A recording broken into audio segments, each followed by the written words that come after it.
Just heading home Saturday, almost 10 o'clock. Been at the shop for the last few hours.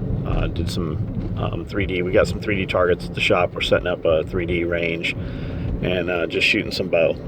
Amanda and Babyhead went home, and I just went through and just, answering emails, posted some photos, and just got some content posted up to Instagram and Facebook. On the drive home, I can shoot this video, and basically it's just I'm talking into the phone. It's dark here, but it's a podcast pretty much, is what it ends up being. But I wanted to just talk about putting shit off.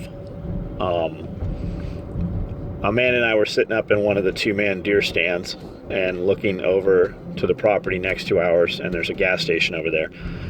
And right now you can't see the gas station because all the deciduous trees still have leaves, but the leaves are falling. Like the trees, I've got big oaks at the house. The leaves are already all over the driveway and the yard. Leaves are starting to fall on the compound.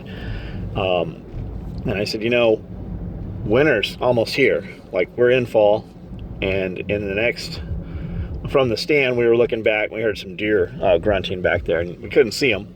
I said, but in the next 4 weeks, you'll be able to see straight through this property to the back, and you'll be able to see movement back there. And to the side where the gas station is, I said, in just a few weeks, we'll be able to see that gas station all winter long. And my intention was to have planted some pine trees. And it just didn't happen. I'll do it tomorrow. I'll do it tomorrow. I'll do it tomorrow. It's just so easy to put shit off.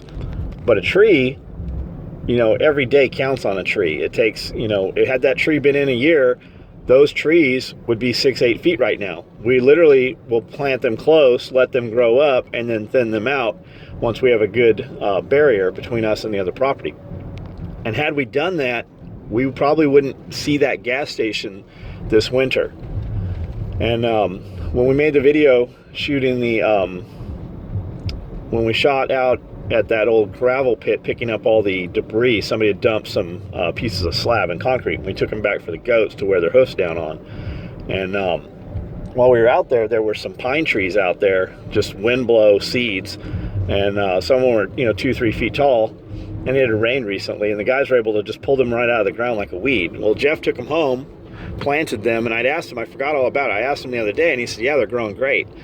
So anytime, in the last year, we could have gone, and they're all over. They're all over the property. They're across the street. Any place there's pine trees in Tennessee, there are little saplings growing, and you could just go grab them like weeds. Nobody would say shit. Nobody would know. Nobody would care.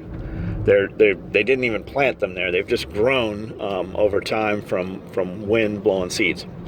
So, if your excuse is, well, I didn't have the money to buy pine trees. Well, pine trees, you can buy reforestation pine trees for, I think they're 79 to 99 cents a piece. You can buy $1,000, you get 1,000 trees. Half of that, you pay a little more. So, but even if your excuse is, well, I don't have $500, there's always an excuse for everything, but there's always a solution to everything. And at any time in the last year, we could have just went and got these trees for free that are already, a year old. They already got a good start on them. They're 3 feet tall. We could have put them in, and we wouldn't see that gas station. We have a 2-lane highway, which to most people in a city, it's a road. Here they call it a highway, and it's 1 lane each direction. Is 2 lanes. Well, they're supposed to be making it 4 lanes. I've heard this since I moved here 8-9 years ago, and they went through and surveyed. We've seen them survey 3 times. They put the stakes in, the stakes go away, they come back, pay all this money to have it surveyed. I don't see any reason whatsoever for that route. It's a longer route than just driving to the interstate, but whatever. We have no say over it. They've bought property, they've bought right away. When we bought the 10 acres, they claim 100 feet back onto our property, which is where all our tree line is right now. So we'll probably lose that. We expect to lose that. Had I planted trees up there 150 feet back, we'd be a year ahead of it, and we'd be well on the way. But we didn't do that. I just put it off. It was easy not to do it. And you could have put black locust in there. We could have put willow in there. There's so many things that grow super fast. They'll grow 8, 10 feet a year. And